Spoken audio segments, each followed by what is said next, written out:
Hello foodies, welcome back to our channel. ఈరోజు special వచ్చేసి నోరూరించే egg noodles. మనం బయట బండి మీద తీసుకొని తినే ఎగ్ నూడిల్స్ స్పైసీగా టేస్టీగా భలే బాగుంటాయి కదా. సేమ్ అదే రుచితో మనం కూడా ఇంట్లోనే నూడిల్స్ని చాలా సింపుల్గా చేసుకోవచ్చు. ప్రతిసారి బయట తెచ్చుకోవడం కంటే ఒక్కసారి ఇలా ఇంట్లో చేసుకొని తినండి. మరోసారి బయట కొనాలనే ఆలోచననే మనకు రాదు. సో లేట్ చేయకుండా ప్రాసెస్లోకి వెళ్ళిపోదాం. ఛానల్ని ఫస్ట్ టైం చూస్తున్న వాళ్ళైతే ఛానల్ని సబ్స్క్రైబ్ చేసుకోండి. వీడియోని స్కిప్ చేయకుండా లాస్ట్ వరకు చూసేయండి. ఈ ఎగ్ నూడిల్స్ ప్రిపేర్ చేయడానికి మనం వెడల్పాటుగా ఉన్న ఒక గిన్నెని తీసుకోవాలి. ఈ గిన్నెలోకి 4 గ్లాసుల వరకు వాటర్ని తీసుకోవాలి. నూడిల్స్ పూర్తిగా మునిగే వరకు వాటర్ ఉండాలి కాబట్టి ఇక్కడ నేను 4 గ్లాస్ వాటర్ని తీసుకుంటున్నాను.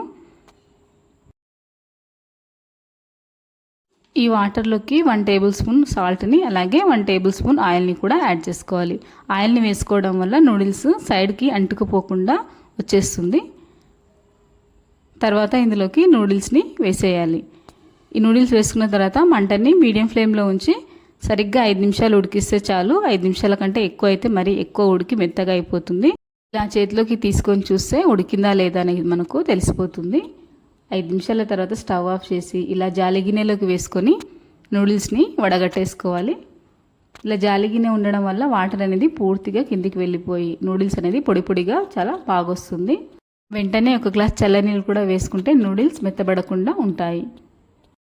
తర్వాత స్టవ్ పై ఇంకో ప్యాన్ పెట్టుకొని ఈ ప్యాన్లోకి 3 టేబుల్ స్పూన్ ఆయిల్ని వేసుకోవాలి. నూడిల్స్కి ఆయిల్ కాస్త ఎక్కువ ఉంటేనే బాగుంటుంది. 3 టేబుల్ స్పూన్ ఆయిల్ వేసుకున్నాక ఇందులోకి 3 ఎగ్స్ని ఇలా వీడియోలో చూపిస్తున్నట్టుగా పలగొట్టి వేసుకోవాలి. దీన్ని ఒకసారి కలిపేసి ఎగ్ని ఫ్రై చేసుకోవాలి. ఎగ్ ఫ్రై అనేది మరీ చిన్నగా లేకుండా కాస్త పెద్దగా ఉంటేనే బాగుంటుంది. ఎగ్ నూడిల్స్ కదా, నూడిల్స్లోకి ఎగ్స్ కాస్త పెద్దగా ఉంటేనే బాగుంటుంది. ఇలా పెద్దగా ఉండేటట్టు ఎగ్స్ని ఫ్రై చేసుకున్నాక ఇందులోకి 1/2 టేబుల్ స్పూన్ అల్లం వెల్లుల్లి పేస్ట్ని కూడా యాడ్ చేసుకొని అల్లం పచ్చివాసన పోయే వరకు దీన్ని ఫ్రై చేసుకోవాలి. ఆ తర్వాత ఇందులోకి సన్నగా తరిగిన ఒక మీడియం సైజ్ ఉల్లిపాయని అలాగే క్యారెట్ ముక్కల్ని, క్యాప్సికమ్ ముక్కల్ని, పచ్చిమిర్చి ముక్కల్ని, క్యాబేజీ ముక్కల్ని కూడా యాడ్ చేసుకోండి. ఇలా అన్ని వెజిటేబుల్ ముక్కల్ని వేసుకున్న తర్వాత మంటను హై ఫ్లేమ్లోనే ఉంచి వీటిని ఫ్రై చేసుకోవాలి. మీడియం ఫ్లేమ్లో కానీ లో ఫ్లేమ్లో కానీ ఉంచితే ఇవి మెత్తగా అయ్యే అవకాశం ఉంటుంది కాబట్టి నూడిల్స్లోకి ఇవి కాస్త నోటికి తగులుతుంటే బాగుంటుంది. సో లైట్గానే హై ఫ్లేమ్ మీద ఫ్రై చేసుకొని ఇందులోకి టేస్ట్కి తగిన సాల్ట్, 1/2 టేబుల్ స్పూన్ కారం పొడి, అలాగే 1/2 టేబుల్ స్పూన్ మిరియాల పౌడర్ని, 1/2 టేబుల్ స్పూన్ గరం మసాలాను కూడా యాడ్ చేసుకోవాలి. ఆ తర్వాత ఇందులోకి 1 స్పూన్ టమాటో సాస్ని అలాగే 1 స్పూన్ సోయా సాస్ని యాడ్ చేసుకోవాలి.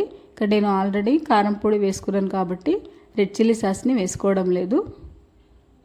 ఈ 2 సాస్లను వేసుకున్న తర్వాత కాస్త వెనిగర్ని కూడా యాడ్ చేసుకొని ఒక 2-3 నిమిషాల పాటు ఫ్రై చేసుకొని ఇందులోకి మనం ముందుగా ఉడికించి పెట్టుకున్న నూడిల్స్ని యాడ్ చేసుకొని మొత్తం అంతా బాగా కలిసేలా స్పూన్తో కలుపుకోవాలి.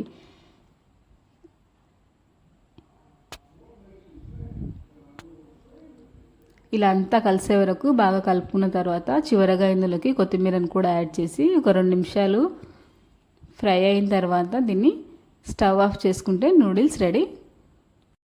ఈ వేడివేడి నూడిల్స్ని ప్లేట్లోకి తీసుకొని సర్వ్ చేసుకొని దీనిపై లైట్గా నిమ్మకాయ పిండుకొని ఉల్లిపాయ ముక్కలతో సర్వ్ చేసుకుంటే బయట దొరికే నూడిల్స్ టేస్ట్ని ఇంట్లోనే హ్యాపీగా చేసుకొని తినేయచ్చు.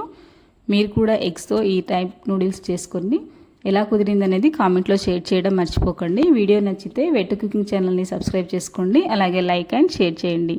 మరిన్ని రెసిపీస్తో మళ్ళీ కలుద్దాం. Thank you for watching.